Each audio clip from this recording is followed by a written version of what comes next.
Hi, I'm continuing on with my discussion of ADO.NET, and we're going to be looking at a data set, and I'm going to run the program here, let you see how it looks from the user's standpoint, and then we'll talk about the components that make it work, and then we'll analyze the program code behind it. So starting out, I'm going to choose the option from my menu that allows me to insert a record using a data set.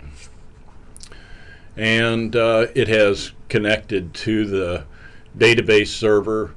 It has executed an SQL command and cached the result set on the client and disconnected from the server at this point in time. So immediately I am working with a cached set of records that correspond with the result set that was returned from the server. And I've got the navigational controls set up so that I can scroll forward and backward through my data set. So again, I'm looking at a copy of the data that exists on the server. And I have the controls set up so that if I want to insert a new record, I can prepare to insert a new row. And knowing what I know about the data in the employee table of the HR database, I know that there is a foreign key value of 1, so that's not going to create any kind of referential integrity problem for me.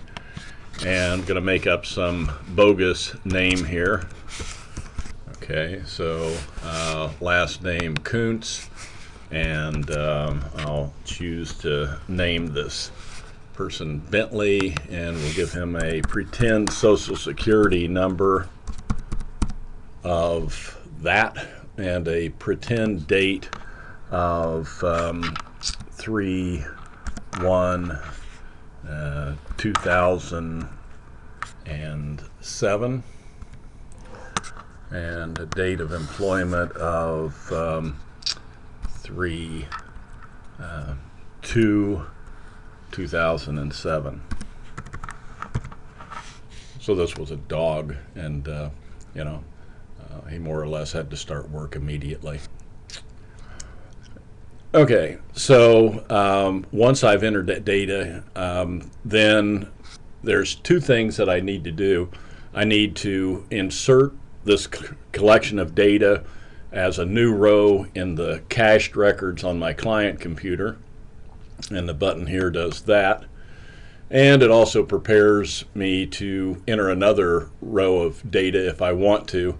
I'm going to just go next, next, next, and then go previous, previous, previous, and you'll see that that record is currently existing in the cache copy of this.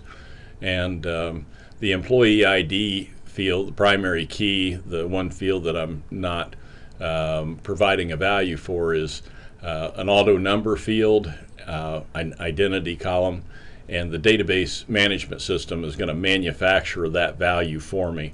But you have to understand, at this point in time right now, all I've done is inserted a new row into the client data set, and once that's done, I can insert multiple rows if I want. Maybe I'll go ahead and enter another row here. Okay, so let me put in I think there's a job ID of 2, and we'll say Kuntz, and a cat that I once had, and 111111111, and a date of birth of 1/1/2000 or something.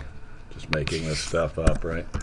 And put the cat to work the very next day too. So there's the input for the cat, and I will insert that into the data set, the client. And now I'm ready to write the data to the database table. And whenever I click this, it's going to create a new connection to the database server. I'll no longer be disconnected. And it will look through the data set, and where there have been row changes, it will make note of what that row change was. In this case, an insert has occurred, and it'll go ahead and update the table on the server. So I'm going to go ahead and write to the database, and you'll notice that it refreshes the screen here. And if I go back to previous records, there's Bentley's record, and I don't know where Felix's record is. Scroll through there and see if I can find. There's Felix. Okay. And now once it refreshes, it shows me the primary key value that was generated by the database management system. Okay, now I'm going to look over here just so you can see that this isn't smoke and mirrors, and I'm going to close the employee table and open it again, and open it for read access, and you see there's Felix, and it doesn't necessarily put these in any order, and there is Bentley, and you'll notice that the ID number is 23 here, the ID number is 24 here. So there's the data that I inserted from the program front end, and we're seeing it by looking right inside the database table. So let's take a look at the program code here, and I'm going to stop the execution of the program. Okay, this happens to be Form 7. Okay, so as I look at Form 7, this is where I'm inserting using a data set, and we'll just start button by button and see what happens. Actually, don't want to start button by button. Let me start with the very first method to execute, which would be the form load event, and you'll notice that I have a try-catch block set up in form load, and it calls in the try block two private methods, one build data set, the other display rows. So let's take a look at what those methods do. And before I do that, even let me go up here at the top and show you that I have three class level variables that I'm using. One which represents my data set, that's the cached copy of the results set. I have a database table, a variable of type OBJ, I'm sorry, a variable of type data table created. So I've created these class level variables, but I haven't instantiated them yet. I've made them of ADO.NET type, so did a poor job explaining that a moment ago, but I've got a class level variable that will eventually be my object reference to the data set structure, and I also have a class level variable that will be a reference to a subordinate object within that data set called a data table object. Okay, so I've created the variables, but they'll be instantiated later on. All right, so when the form load event executes, it calls build data set. Let's take a look at the program code there. So build data set is going to create some more ADO.NET variables of ADO.NET types. One called data adapter, and this will eventually be instantiated and provide the mechanism for executing the command object, and also provide the conduit between the front end and the database and the back end in order to return records. I'm creating a local variable of type SQL connection, and I'm doing this with a local variable because I want to keep this connection as opened as the minimal amount of time possible. And so once this method um, executes, and it's done, then that variable is going to go out of scope, and my connection to the database will be ended. Okay, so let's take a look here at what's going on. So I create my connection string in the usual way. You've seen that done before. I create an instance of the data set. So this was a class level variable, but I wait until build dataset executes before I instantiate it. And I also then create this object called obj data table of data table type. So I'm creating the object, and it'll be associated with the data set here in a moment, but for now it's an object unassociated with the underlying data set. Open the connection. You've seen that done before. And then I create a ADO.NET adapter object, which I'm calling obj adapter, and I set it equal to, I pass to its constructor, rather, a SQL command, which is going to select all columns, all rows from the employee table. So I'm going to get the complete table dump from this SQL statement. And then I also tell it which object to execute. So you have seen this same kind of thing done previously with the command object, and this time I'm using a related object called the data adapter. Okay, so basically this is storing the connection in the SQL to execute at this point. And then I invoke a method on the adapter object, the fill method, and that will fill the data set that I have previously instantiated, obj dataset, and it's going to fill it with data from the employee table. Okay, so it's at this point that underlying structure, the data set, is actually populated. And then in the final statement to be executed here, I associate a table with the data set tables collection. Now, the data set can store more than one table. It can store tables and relationships. So if I built this data set differently with multiple tables, and it can even include relationships, but if I include multiple tables, then the first table to be created would be table 0, the second table would be table 1, and so forth. I'm only using one table in this data set, so my reference to obj data table will be that one and only first table in the data set. Okay, so at this point, the form load event has called the build data set private method, and the various ADO.NET objects have been created and methods executed to create the underlying data set, but that exists in the client's memory and it's not displayed.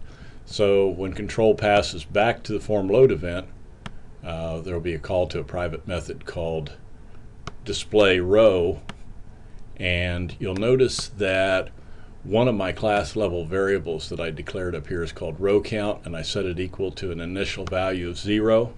So it's important to know that, because when I call display row, it's going to begin referencing the row and columns. Okay, so there's actually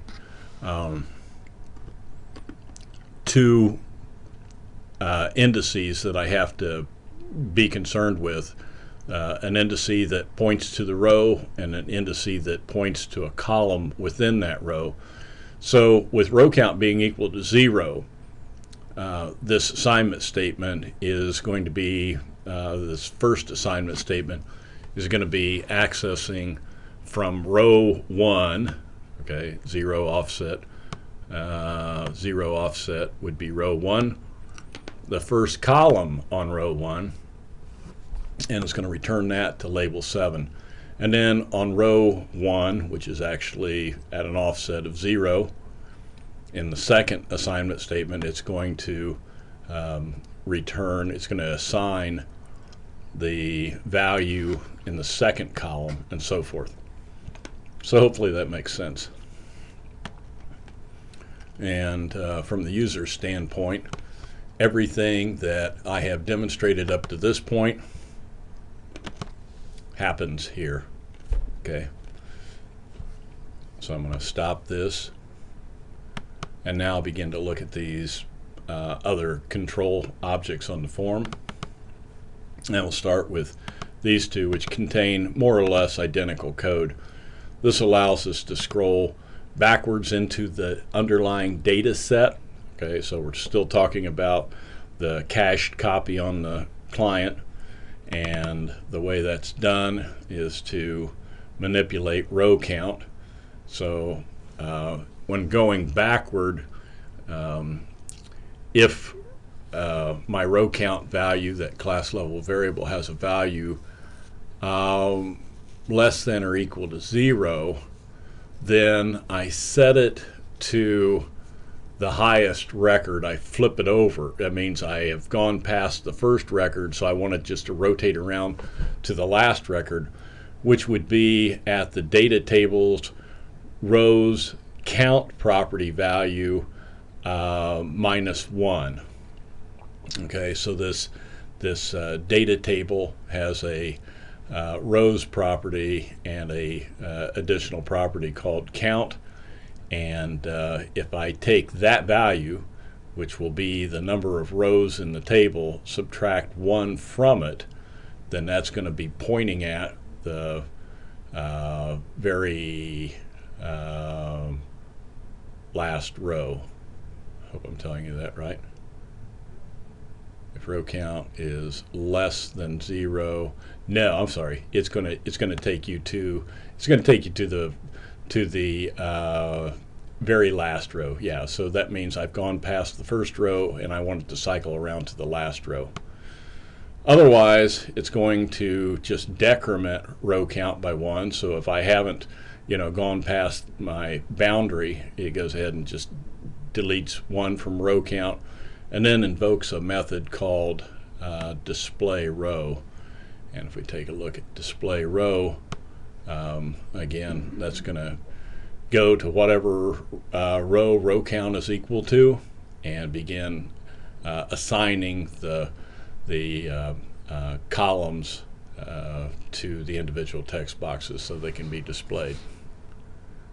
All right, and then if we look at this next button, again, almost identical code, except it checks to see if row count is equal to the highest numbered row, the very last row in the table, and if it is, then it resets it to the first row. Otherwise, it bumps up row count by 1, and then calls the display row method again. Okay, so hopefully that makes sense. And prepare new row allows me to insert a new row into the text boxes, the data for a new row into the text boxes. So prepare row just blanks out all the text boxes and puts the focus on the first text box so that I'm ready to insert my data. So I'm ready to type my data into the text boxes. The next method to be called is insert into dataset, and this is where we actually take whatever data has been entered here and insert it into a new row on the client. Okay, so we're still not connected to the database. It's not writing to the database table yet, but it is creating a new row object. Okay, so there is a .NET data row type, and I can create a variable of that type and then actually instantiate that as an object by invoking the data table's new row method. Okay, so at that point, new row exists, and I can begin to assign to the new rows columns by referencing an indexed value here. Now you may wonder why I started with 1. That's because I'm not providing a value for the primary key. So the primary key would be in the 0th column of the data set, and since that's going to be provided by the database server, I begin accessing the 2nd column through the last column. And so once I make the assignments to all those columns, I add a row to the table.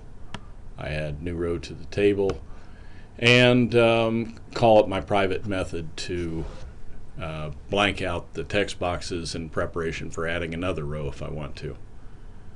And at that point, I have changed the data set from what it was previously, and each row in the data set has row properties that will store what kind of change occurred, whether there was an attempt to delete the row, modify the row, or insert a new row. And so with the data, there is also some additional properties that are changed when I insert that new row, and when I then finally get around to writing to the database table, and this is probably the hardest method to understand, then it will insert a record. Okay, so if we look at what's involved in insert record,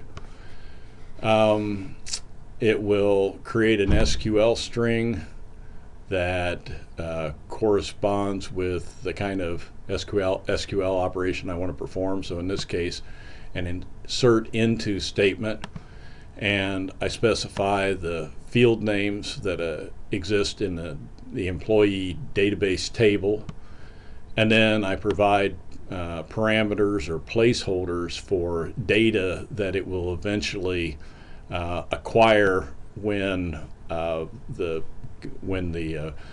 command is executed. So I create a string, and then create a connection with a local variable, create a command object, okay, and you've seen something like this done when we worked with a data reader. Create a new command object with the first parameter value being the SQL string, and the second argument being the name of the connection. So when it creates that command object, it passes that through the constructor. Then the connection is opened and the parameter, the command parameter objects are then configured, and here I'm taking the